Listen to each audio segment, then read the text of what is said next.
전해드렸습니다. 장기 미제로 남아있던 화성 연쇄 살인 사건의 용의자가 현재 교도소에 복역 중인 50대 남성인 것으로 30여 년 만에 확인됐습니다. 경찰은 오늘 사건 브리핑을 실시할 예정입니다.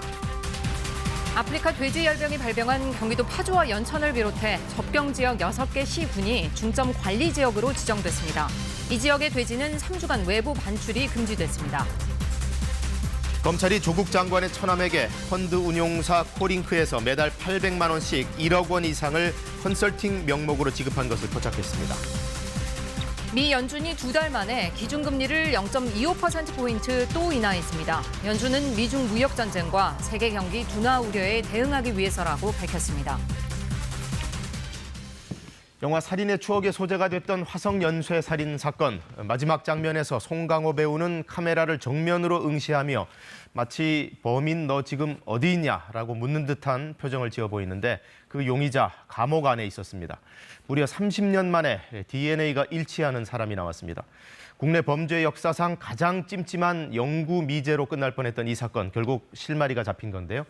용의자는 다른 사건, 마찬가지로 강간살인 사건으로 무기징역을 받은 50대 남성이니까 사건 당시에 20대 젊은이였을 겁니다. 임명규 기자입니다. 영화 살인의 추억으로 잘 알려진 경기 화성 연쇄 살인 사건. 1980년대 부녀자들을 공포에 떨게 했던 이 사건의 용의자가 30년 만에 확인됐습니다. 용의자는 50대 남성으로 현재 교도소에서 복역 중인 것으로 알려졌습니다. 용의자는 강간살인을 저질러 무기수로 수감 중인 상태인 것으로 전해졌습니다. 경찰은 최근 지방청 중심 수사체제를 구축하면서 주요 미제 사건을 다시 들여다봤고 화성 연쇄 살인 사건도 재검토에 착수했습니다.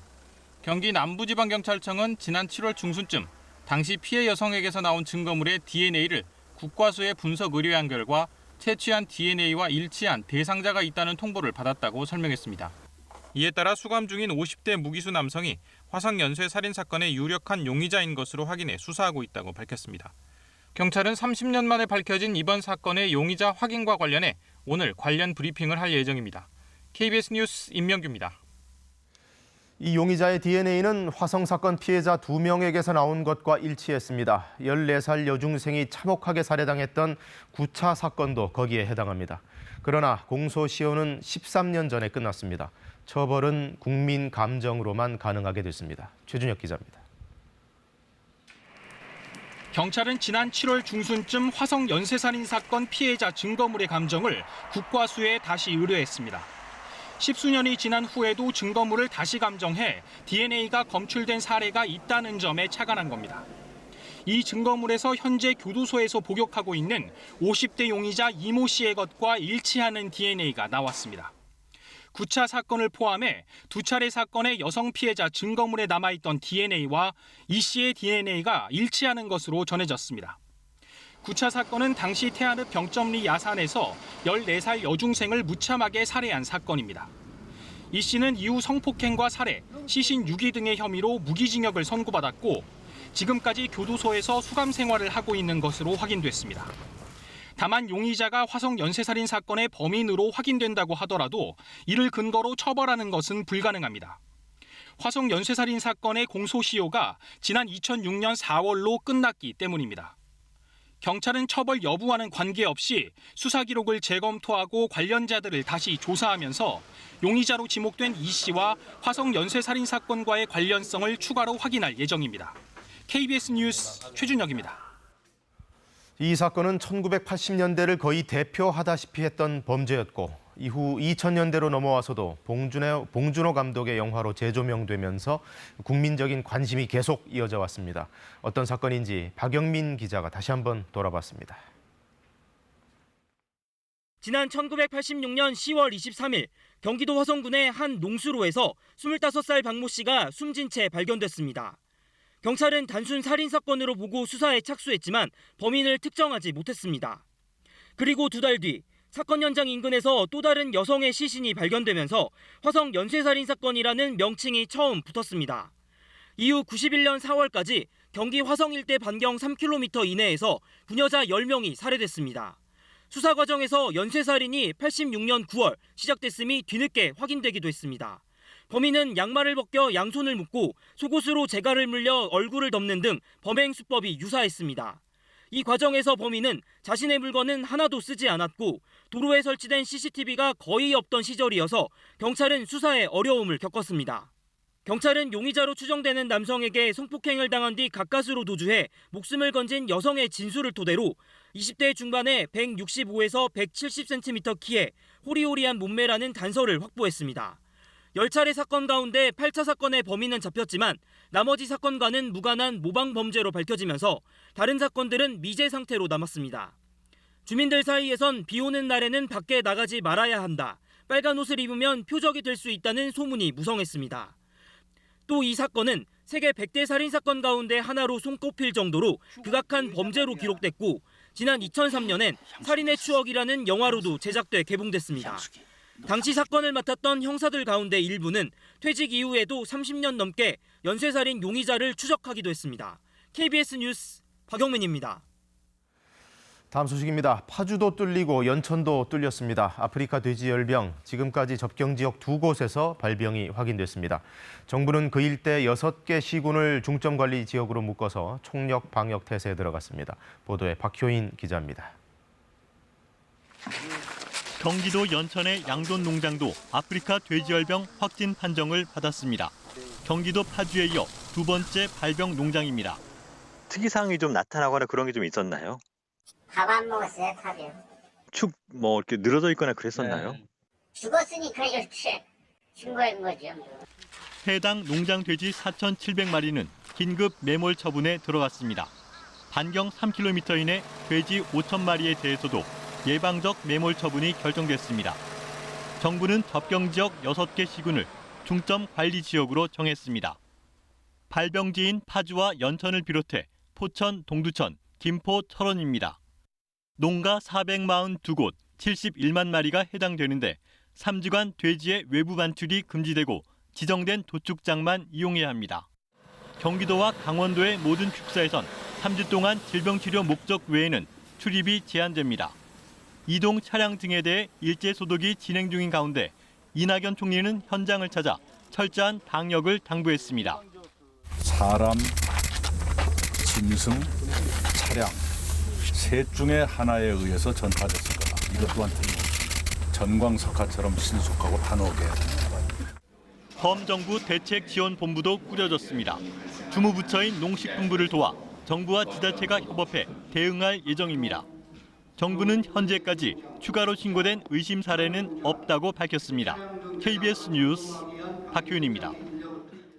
네, 이렇게 아프리카 돼지열병이 경기도 파주, 연천에 이어서 발생하면서 발병 농장 2곳에 어떤 연관성이 있는지 검역당국의 조사가 집중되고 있습니다. 모든 가능성을 열어놓고 조사는 하고 있는데 이미 발병 농장 차량이 전국을 누볐고 하필 이때 추석 연휴가 끼어서 파악이 쉽지 않은 상황입니다. 조혜진 기자입니다. 파주와 연천의 확진 농장들은 차량으로 약 50km, 직선 거리로는 30여 km 떨어져 있습니다.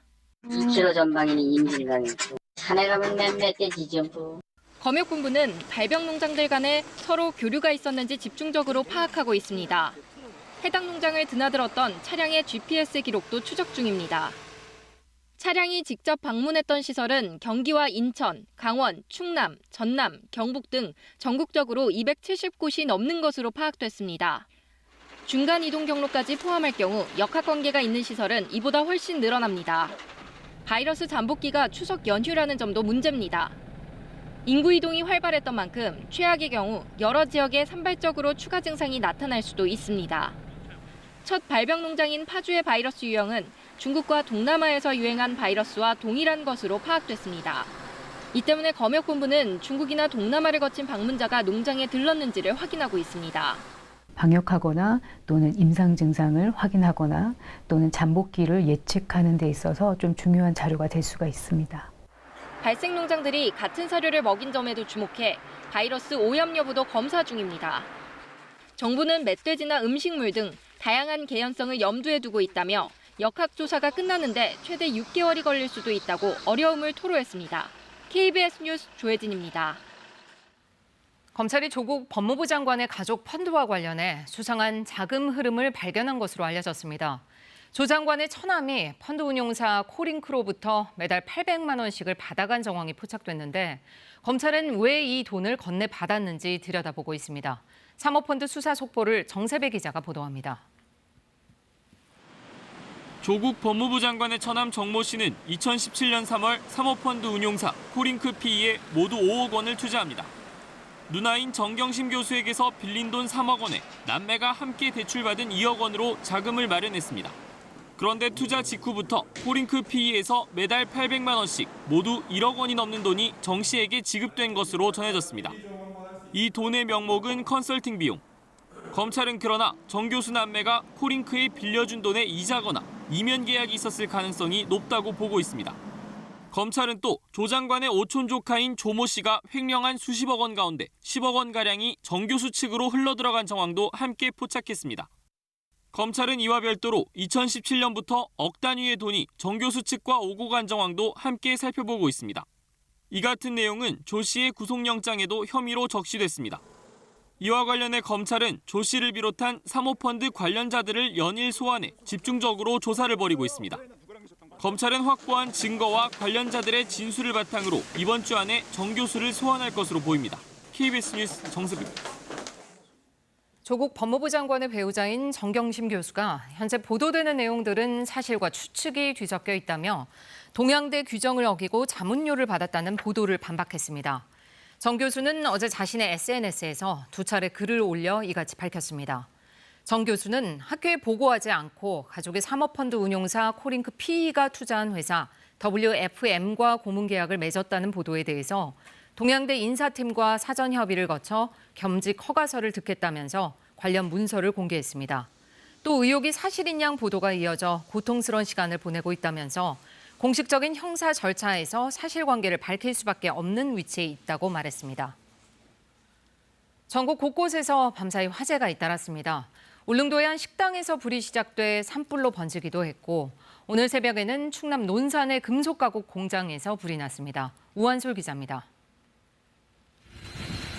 건물 위로 빨간 불길과 함께 연기가 솟아오릅니다. 소방대원들은 희뿌연 연기를 향해 연신 물을 뿌려봅니다. 어제 저녁 8시 반쯤 경북 울릉군의 한 식당에서 불이 나 1시간 25분 만에 꺼졌습니다. 이 불로 식당 건물이 모두 탔고 불씨가 인근 야산으로 번지기도 했지만 다행히 인명피해는 없었습니다. 경찰과 소방당국은 정확한 피해 규모를 조사하는 한편 목격자 진술 등을 토대로 정확한 화재 원인을 조사하고 있습니다. 어젯밤 11시 50분쯤에는 부산 남구의 한 주택에서 불이 났습니다. 불은 15분 만에 꺼졌지만 집안에서 50대로 추정되는 남성이 숨진 채 발견됐습니다. 소방당국은 방 안에 있던 부탄가스통이 폭발하면서 불이 시작된 것으로 보고 정확한 경위를 조사하고 있습니다. 오늘 새벽에는 충남 논산의 한 금속 가공 공장에서 불이 나 소방당국이 진화 작업을 벌였습니다. 2시간여 만에 큰 불길은 잡혔고 인명피해는 없었지만 공장 한 동이 완전히 불에 탔습니다. 어제 저녁 6시 10분쯤에는 강남구 탄천일교 인근 동부간선도로에서 53살 A씨가 몰던 25톤짜리 화물차에서 불이 나 20여 분 만에 꺼졌습니다. 소방당국은 바퀴에서 불이 시작된 것으로 보고 정확한 화재 원인을 조사하고 있습니다. KBS 뉴스 우한솔입니다. 미국 중앙은행이 기준금리를 또 내렸습니다. 트럼프 대통령의 인하 압박에도 독자적인 길을 가겠다던 연준이었지만 결국 미중 간 무역 전쟁과 경기 둔화 위험성을 외면하지 못했습니다. 뉴욕 김철우 특파원입니다. 미국 연방준비제도가 이틀에 걸친 연방공개시장위원회 결과 기준금리를 0.25%포인트 인하한다고 밝혔습니다. 이에 따라 금리는 1.75에서 2%가 됐습니다. 지난 7월 말 10년 7개월 만에 처음 금리를 인하한 연준이 2달 만에 또 금리를 내린 겁니다. 연준은 미국 내 가계 지출이 강한 속도로 증가했지만 기업 투자와 수출이 약화됐다고 밝혔습니다. 미국 경제가 견조한 성장세를 이어가고 있지만 미중 무역 전쟁과 세계 경기 둔화가 우려되는 상황에 대응하기 위한 결정이라고 설명했습니다. These factors in conjunction with muted inflation pressures have led us to shift our views about appropriate monetary policy.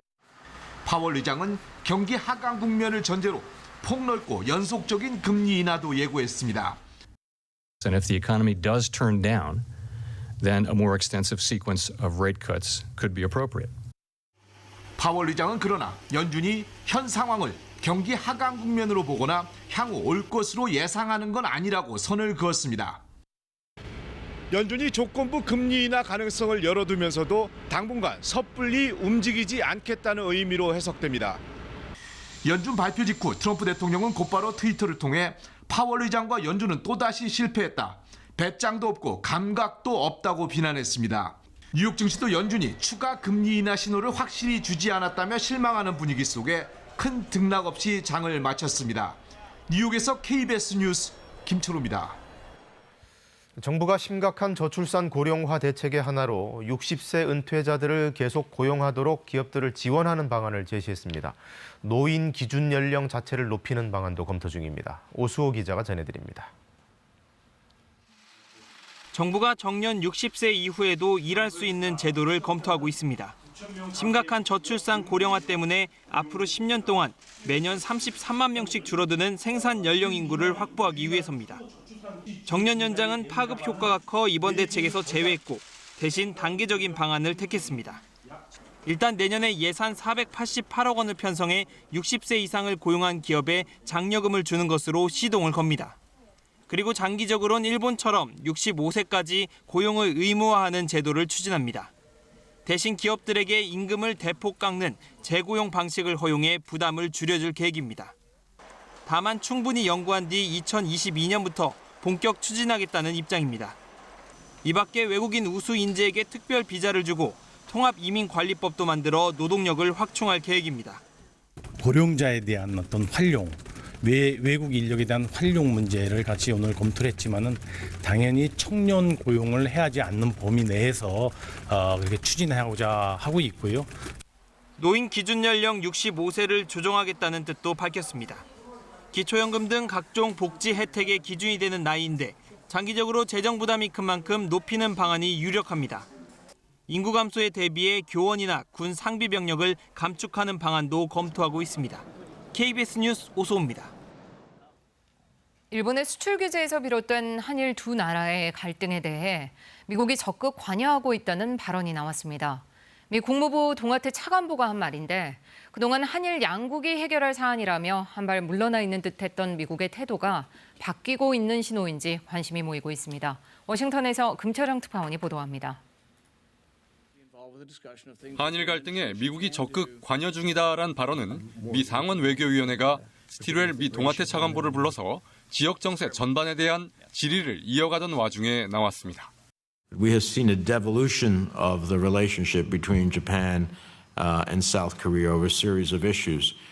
Should we not be playing a role to bring these two allies together and stop the spiral downward and try to get to a better place so that we are not ultimately creating a risk and a vacuum here where China can particularly take advantage of?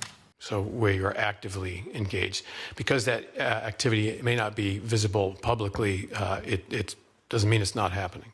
사안이 중대한 만큼 공들인 시간도 많았다는 답변도 내놨습니다. And I've spent of my 2.5 months on the job, a considerable amount of that time working at my level with counterparts to, again, address both the concerns on both sides of the Tsugaru Straits there. 하지만 한일 갈등이 아직 현재 진행형이지 않냐는 취지의 질문들이 이어지자 어느 한쪽을 편들 수 있는 사안이 아니다라며 이렇게 답했습니다. The solution is to look forward, stop looking backwards, and to acknowledge the importance of their cooperation for their own security, their own prosperity. 오늘 청문회에선 또 북한이 핵무기를 추가 생산하고 있냐는 질문이 나왔는데 스티웰 차관보는 그렇게 추정된다고 답했습니다. 한일 갈등이 한미일 삼각 협력의 약화로 이어져 결국 중국에게만 득되는 게 아니냐는 취지의 질문이 이어졌지만 상원 의원들도 적극 관여 중이란 얘기 외엔 결국 뾰족한 해답은 듣지 못했습니다. 하지만 미국 상하원 모두 이 사안을 공개 거론하는 횟수가 뚜렷하게 증가하고 있다는 점은 미 정계의 우려 역시 커지고 있다는 방증으로 보입니다. 워싱턴에서 KBS 뉴스 금철영입니다. 북미 비핵화 실무 협상을 앞두고 미국 의회가 미국 내 이산가족 상봉을 강력히 추진할 것을 트럼프 행정부에 요구했습니다. 브래드 셔먼 미 하원 외교위원회 아테소 위원장은 오늘 하원 외교위 청문회에 참석한 스틸웰 미 국무부 동아태 차관보에게 재미 이산가족들이 이제 노년에 접어들어 시간이 많이 남지 않았다며 상봉 추진을 서두를 것을 요구했습니다. 스틸웰 차관보는 아주 좋은 생각이라면서 비건 미 국무부 대북 특별대표에게 미 의회의 요청을 전달할 것이라고 답했습니다. 지적장애를 앓고 있는 20대 여성을 폭행해 숨지게 하고 시신을 야산에 안매장한 일당이 경찰에 붙잡혔습니다. 이들은 이 장애 여성을 원룸에 가둬놓고 말을 듣지 않는다는 이유로 2달 넘게 폭행했습니다. 안승길 기자입니다. 마스크로 얼굴을 가린 20대 남성 A씨가 승합차에서 내려 경찰서로 끌려옵니다. 왜 사였습니까? 미안하다는 미안한 마음 안 드세요? A씨는 지난달 18일 전북 익산의 한 원룸에서 함께 지내던 20살 지적장애 여성을 마구 때려 숨지게 한 혐의를 받고 있습니다. A씨는 원룸에서 모여 살던 다른 일당 4명과 함께 2달 넘게 상습적으로 구타와 폭행을 일삼았습니다. 말을 잘 듣지 않는다는 게 무자비한 폭행의 이유였습니다.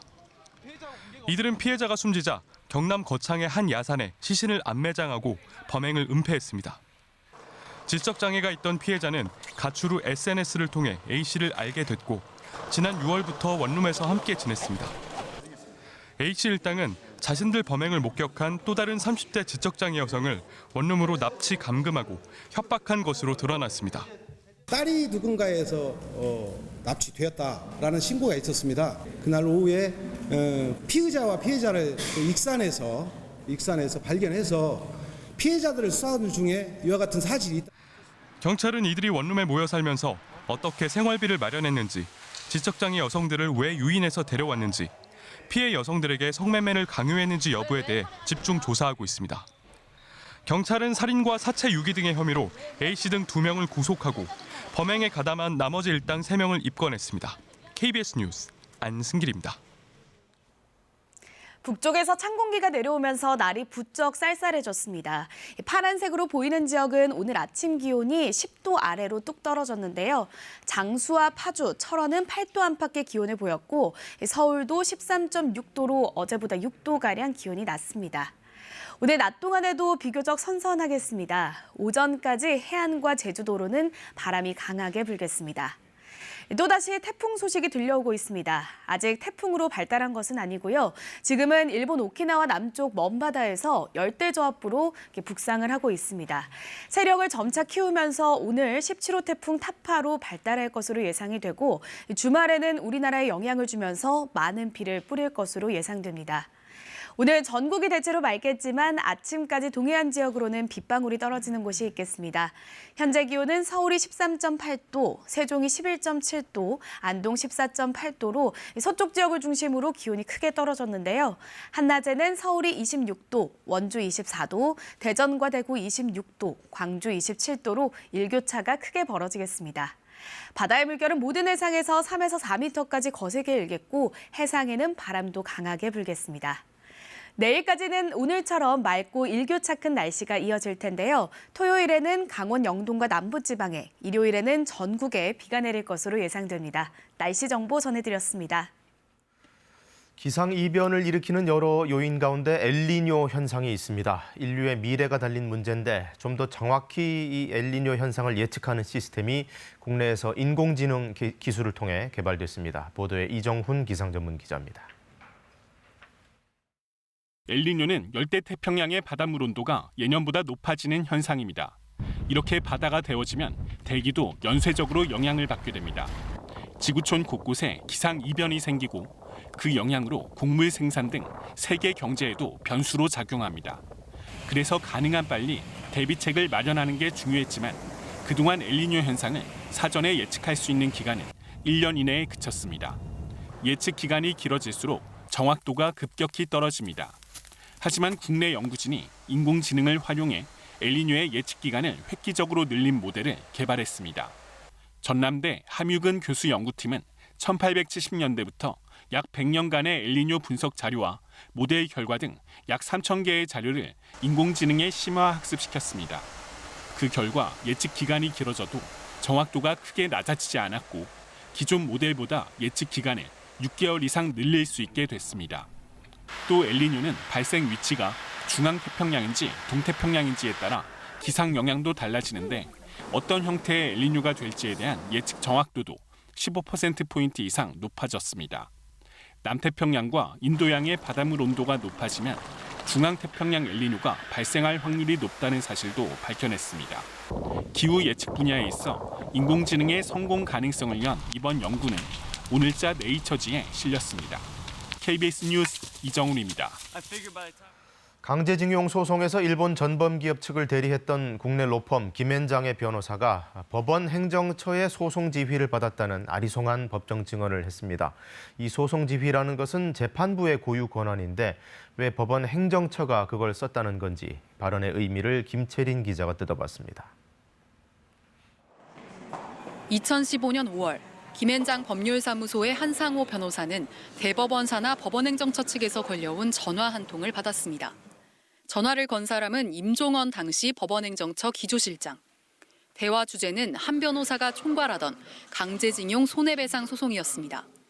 한 변호사는 당시 임 실장에게 강제징용 제3고심 사건을 대법원 소부가 아닌 전원합의체에서 심리하는 게 좋겠다는 결론에 이르렀다는 말을 들었다고 진술했습니다. 일본 기업의 배상 책임을 인정한 2012년 대법원 판결을 제3고심에서 뒤집으려 했던 김앤장 입장에서 전원합의체 회부는 판결 번복 가능성을 높여주는 반길만한 소식이었습니다. 임 실장은 이어 사건을 전원합의체에 넘기려면 한일 청구권 협정으로 개인 청구권이 이미 소멸됐다는 외교부의 공식적 의견이 필요하다면서 김앤장 측이 외교부의 의견서 제출을 요청하는 촉구서를 대법원에 내줬으면 한다고 요청했다는 게 한 변호사의 진술입니다.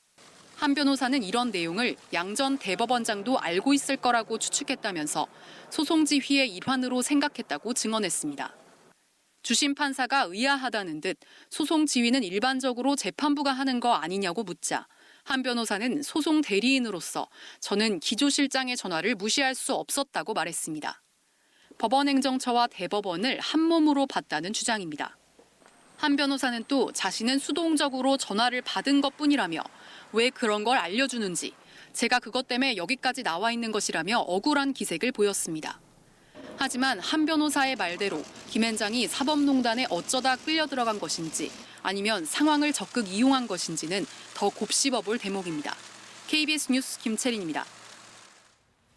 브라질 아마존 화재가 전 세계의 재앙이라면 두 달째 인도네시아 곳곳에서 시작된 산불도 주변 국가에 그 못지않은 상처를 남기고 있습니다. 산불이 뿜어내는 짙은 연기가 인도네시아를 집어삼킨 건 물론 말레이시아, 싱가포르까지 번지면서 피해가 커지고 있습니다.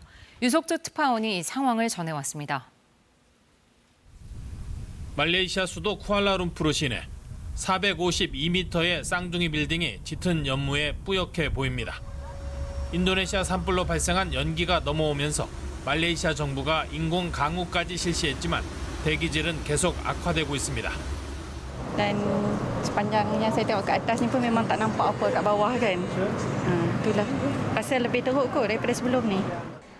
학생들의 호흡기 질환이 급증하자 교육 당국은 학교 1,500여 군데에 휴교령을 내렸습니다. 학교에 가지 못하고 있는 학생이 100만 명이나 됩니다. 싱가포르도 인도네시아 산불 영향으로 대기질 지수가 2015년 이후 최악의 수준을 기록했습니다. 마리나 베이샌즈 등 주요 관광지도 연무로 뒤덮였습니다. 주말에 열릴 예정인 F1 자동차 경기가 제대로 치러질 수 있을지도 의문입니다. 인도네시아는 산불 진화를 위해 기존 9천여 명에 추가로 군인 5,600명을 투입했지만 불길은 쉽게 잡히지 않고 있습니다. 인도네시아 주민 15만여 명이 호흡기 질환을 호소하고 있는 가운데 보르네오 섬의 오랑우탄 30여 마리도 호흡기 감염 증상을 보이고 있습니다.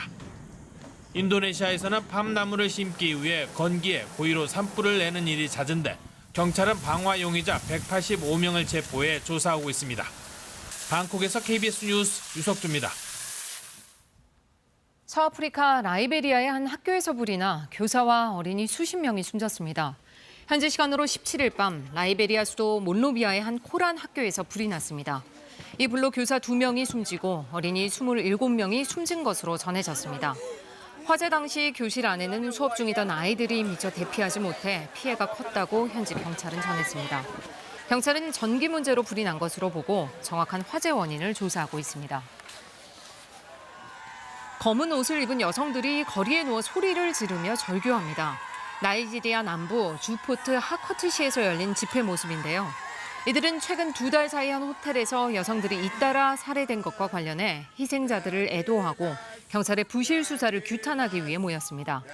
집회에 참가한 여성들은 8명이 희생됐다는 경찰의 수사 결과와는 달리 20여 명의 여성이 살해됐으며 치안이 회복될 때까지 항의 집회를 이어가겠다고 밝혔습니다. 땅에 희망이란 문구와 함께 드러난 머리를 따은 소녀의 초상화인데요. 초상화가 그려진 캔버스는 다름 아닌 2만 7천 평방미터에 달하는 거대한 밭입니다. 이탈리아 예술가 다리오 감바리니 트랙터와 장기 등을 이용해 노벨 평화상 후보에 오른 16살의 기후운동가 그레타 튠베리 양의 초상화를 그린 겁니다. 이 작가는 다음 주 유엔 기후 행동회담에 참석하는 그레타 양을 기념하기 위해 이번 작품에 도전했다고 합니다. 지금 세계는입니다. 사우디아라비아가 정유시설 피폭 현장에서 수거한 무기의 잔해들을 공개했습니다. 모두 이란산이었습니다. 박석호 특파원입니다. 핵심 정유시설이 공격받은 지 나흘 만에 사우디아라비아가 현장에서 수거한 무기 잔해 20여 점을 공개했습니다.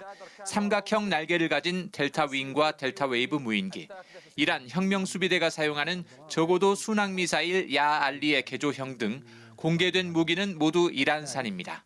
사우디는 순항미사일의 경우 사거리가 700km 정도에 불과하고 CCTV 분석 결과 무인기들은 북쪽에서 날아왔다고 설명했습니다.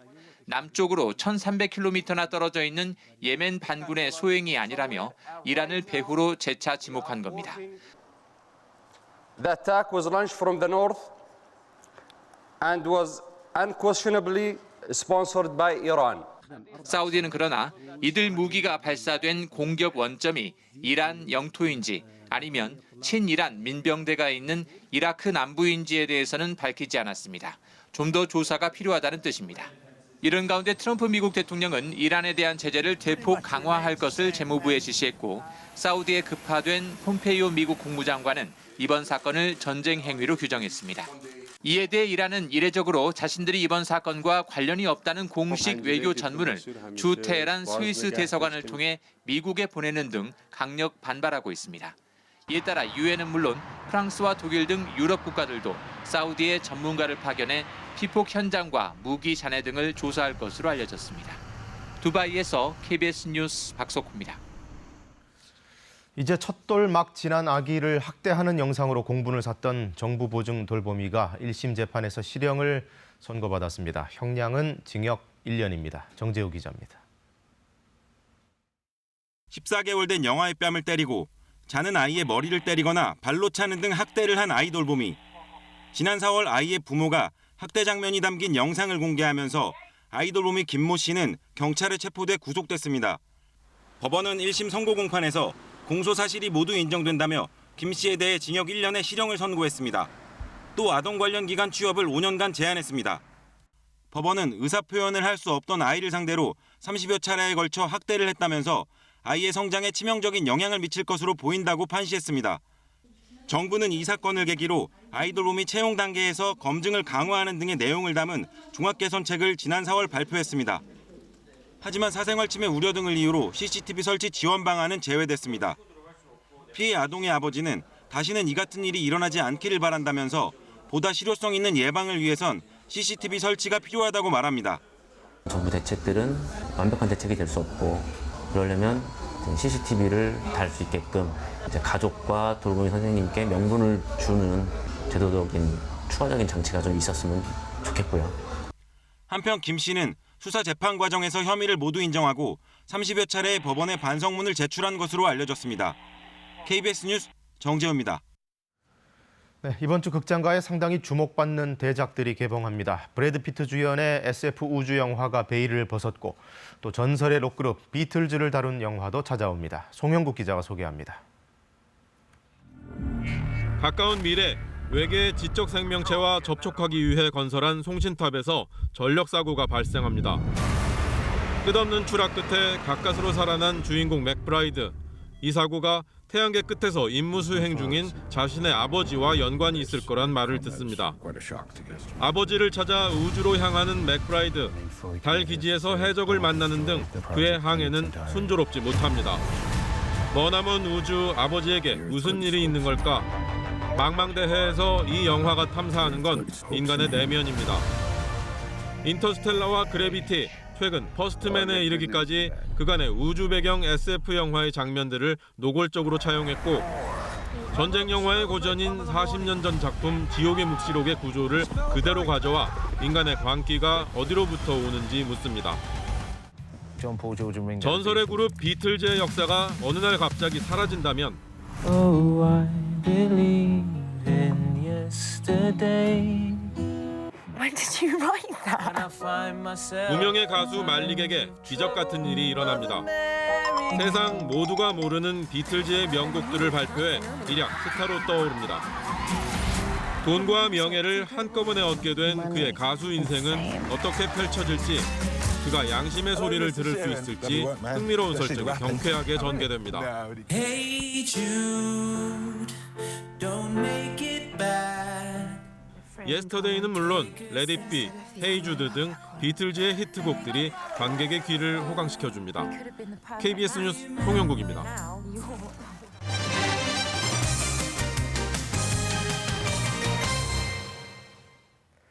돼지의 이동과 출하가 금지되면서 돼지고기 값이 확 비싸지는 거 아니냐, 소비자들 걱정이 많습니다. 아직은 체감할 만한 가격 급등은 없는데 사태가 장기화될까 상인들은 우려하고 있습니다. 신지수 기자가 취재했습니다. 대형마트 정육 판매대, 지글지글 굽는 삼겹살 냄새에 손님들이 하나둘 모여듭니다. 진열대 앞에서 걸음을 돌리는 손님이 있는가 하면 머뭇거리다 돼지고기를 장바구니에 담기도 합니다. 혹시 물량이 달려 금겹살이 될까 미리 쟁여두는 겁니다. 아직은 괜찮은 것 같아요. 오르기 전에 좀 사두려고요.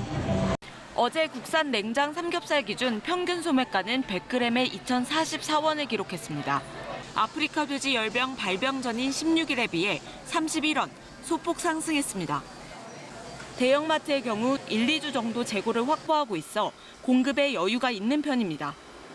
반면 소규모 정육점과 일반 식당은 방역 조치가 길어질까 비상입니다. 정육점은 아예 미치는 게 없죠. 명절 때 다 팔았으니까 지금부터 이거 해야 되는데 갑자기 이렇게 터져버리니까 정육점에 타격이 크죠. 돼지고기 수급도 문제지만 발병 이후 식당을 찾는 손님이 크게 줄어든 것도 걱정입니다. 한 5분의 1로 줄었어요. 돼지고기가 우리 매출의 보통 한 20%는 차지하는데 정부는 전국 돼지 사육 두수가 평년보다 13%가량 많아 공급 부족 사태는 없을 거라며 가격 동향을 면밀히 살피겠다고 밝혔습니다. 아프리카 돼지 열병 감염 돼지는 시중에 전혀 유통되지 않으며 평소처럼 잘 익혀 먹으면 인체에 해가 없다고 강조했습니다. KBS 뉴스 신지수입니다. 충남 서해안의 바지락 주산지인 서산의 가로리만 일대에서 바지락이 대규모로 폐사하고 있습니다. 전체 바지락 양식장의 절반 정도에서 피해 신고가 접수됐는데 어민들은 폐사의 원인도 몰라 망연자실한 모습입니다. 이수복 기자의 보도입니다. 서산의 한 바지락 양식장. 갯벌을 조금 파보자 입을 벌리거나 깨진 상태로 죽어있는 바지락이 한가득 나옵니다.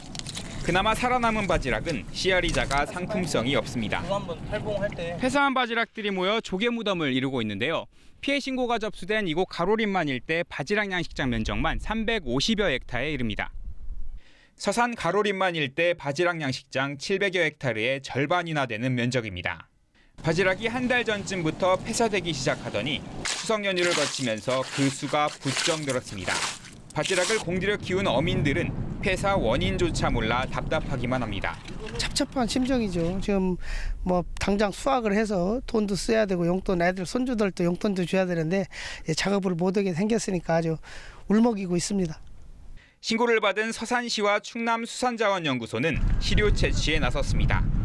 바닷물 수온 상승과 담수 유입 등 다양한 가능성을 열어두고 1차 조사를 마쳤지만 정확한 피해 규모와 원인이 나오기까지는 며칠 더 시간이 걸릴 전망입니다. 이 조사 내용을 국립수산과학원에 정밀조사 의뢰해가지고 그 국립수산과학원의 정밀조사 결과에 따라서 피해 원인이나 범위가 결정되면은 지금도 진행 중인 바지락 폐사에 생계까지 막막해진 어민들의 속이 타들어가고 있습니다. KBS 뉴스 이수복입니다. 아버지를 살해하고 사고로 위장해 재판에 넘겨진 50대 남성이 징역 25년의 중형을 선고받았습니다. 이 사건 전에도 여러 차례 부모를 살해하려고 시도한 사실도 드러났습니다. 민수아 기자입니다. 충북 영동의 한 축사입니다. 58살 A씨는 이 축사에서 70대 아버지를 살해한 혐의로 재판에 넘겨졌습니다. A씨는 아버지가 혼자 차를 고치다 차 적재함에 깔려 사고가 났다고 진술했지만 경찰 조사 결과 아버지를 둔기로 폭행한 뒤 일부러 화물차 적재함을 내려 사고로 위장한 사실이 드러났기 때문입니다. 행적 수사를 하면서 좀 의심점이 드는 부분이 있어서 가족 간에 또 어떤 좀 내부적인 문제가 좀 있어서. 그런데 A씨가 아버지를 살해하려 한 것은 당시가 처음이 아니었습니다. 검찰 조사에서 A씨는 아버지와 의붓어머니를 수차례 살해하려고 시도했다고 털어놓았습니다. 아버지와 의붓어머니에게 2차례나 농약을 넣은 음식을 건네고 차 바퀴 나사를 느슨하게 풀어 교통사고를 나게 하기도 했습니다. 그러나 3차례에 걸친 부모 살해 시도는 모두 무의에 그쳤습니다. 검찰은 A씨를 존속살해는 물론 살인미수 혐의까지 더해 기소했고 청주지방법원 영동지원은 A씨에게 징역 25년의 중형을 선고했습니다. A씨는 재판에서 어린 시절부터 종교 문제로 아버지와 갈등을 겪었다며 범행을 모두 인정했습니다. KBS 뉴스 민수아입니다.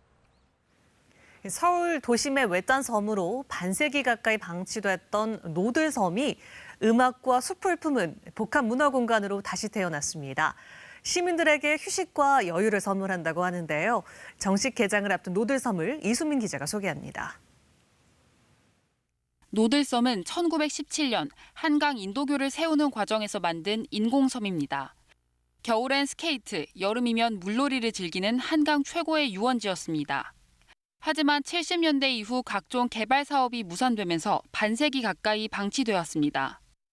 2년간의 공사를 거쳐 새롭게 모습을 드러낸 노들섬입니다. 한강대교를 오가는 차량을 배경으로 여러 개의 신축 건물이 들어섰습니다.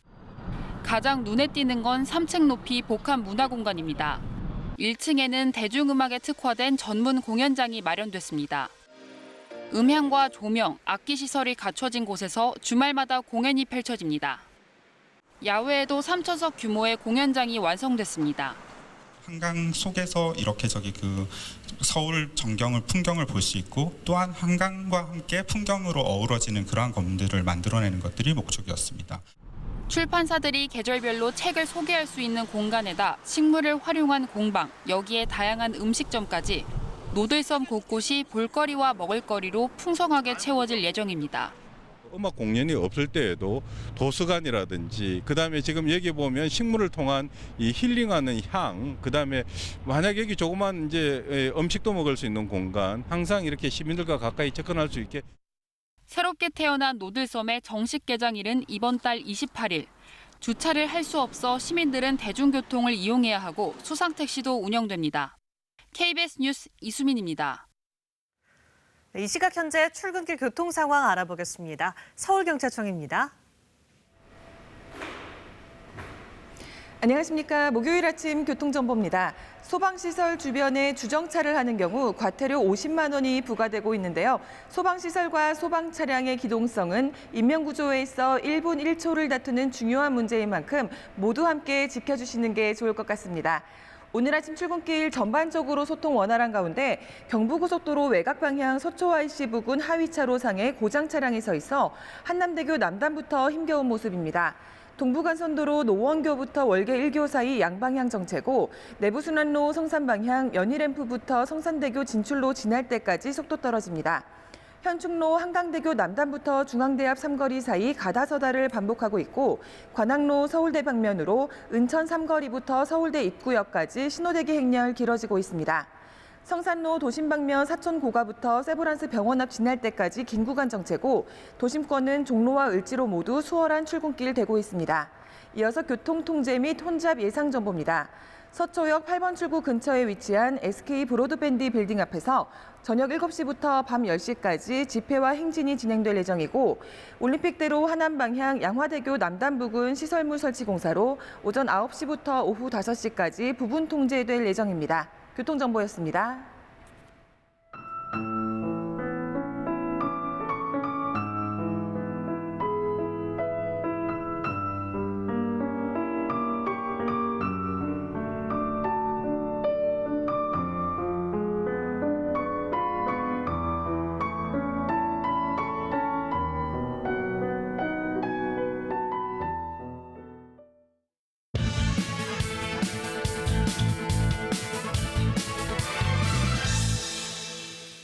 (9.19) 평양 공동선언이 발표된 지 오늘로 꼭 1년이 됐습니다. 70년 적대를 청산하고 평화의 큰 걸음을 내딛자는 문재인 대통령의 평양연설. 지금도 선명한 역사의 한 장면이었습니다. 비핵화와 군사, 경제, 그리고 이산가족과 문화체육 5개 분야에서 합의 사항이 채택됐습니다. 새로운 한반도에 대한 부푼 기대를 모으기에 충분했습니다. 하지만 1년이 지난 지금 남북 관계는 그런 기대와는 크게 동떨어진 상황에 봉착해 있습니다. 성과가 없었던 것은 아닙니다. 평양선언 한 달 뒤 열린 고위급 회담에서 도쿄올림픽 공동 참가를 비롯한 분야별 이행 일정을 마련했습니다. 남북이 시범적으로 비무장지대 안의 초소를 철거하고 공동 유해 발굴을 위해 도로를 연결하기도 했습니다. 하지만 첫걸음만 뗐을 뿐 합의 사항 이행은 본궤도에 오르지 못하고 있습니다. 지난해 12월 체육 분과 이후 남북 간의 공식 회담은 9달째 끊겨 있습니다.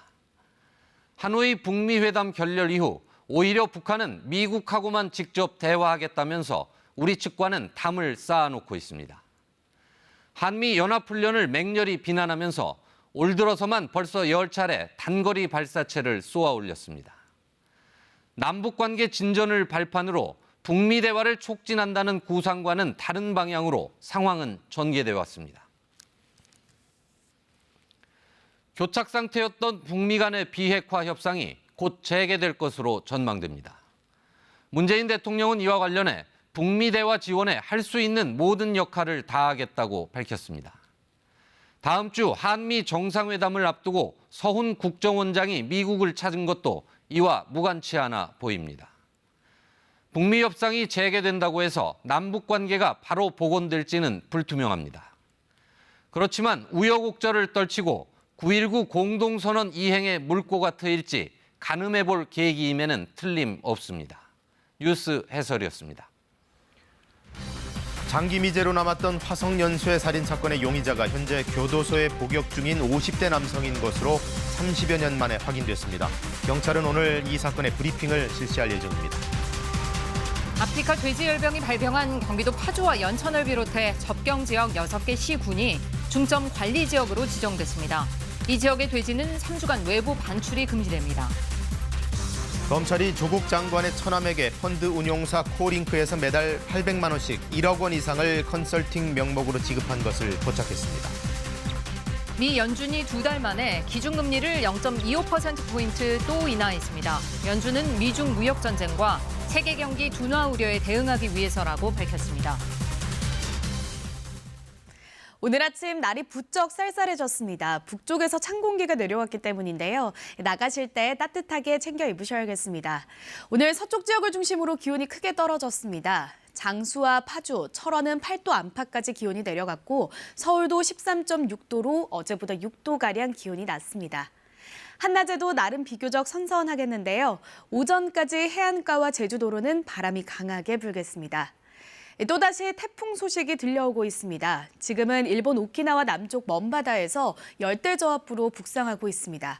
점차 세력을 키우면서 오늘 17호 태풍 타파로 발달할 것으로 예상이 됩니다. 이 태풍의 영향으로 이번 주말에는 한반도에 많은 양의 비가 쏟아질 것으로 예상됩니다. 오늘은 전국이 대체로 맑겠습니다. 아침까지 동해안 지역으로는 빗방울이 떨어지겠습니다. 현재 기온은 서울이 13.8도, 원주 14.2도, 전주 11.6도로 서쪽 지역은 10도 안팎의 기온을 보이는 곳도 있는데요. 한낮에는 서울이 26도, 원주 24도, 청주와 대전, 대구가 26도, 광주와 전주는 27도로 일교차가 10도 안팎으로 크게 벌어지겠습니다. 바다의 물결은 모든 해상에서 3에서 4m까지 거세게 일겠고 해상에는 바람이 거세게 불겠습니다. 내일까지는 맑고 일교차 큰 날씨가 이어지겠지만 토요일과 일요일, 월요일까지 비 소식이 들어 있습니다. 토요일에는 강원 영동과 충청, 남부지방에 비가 내리겠고 일요일에는 전국에 비 소식이 들어 있습니다. 날씨 정보 전해드렸습니다. 네, 뉴스광장 마치겠습니다. 시청해주신 여러분 고맙습니다.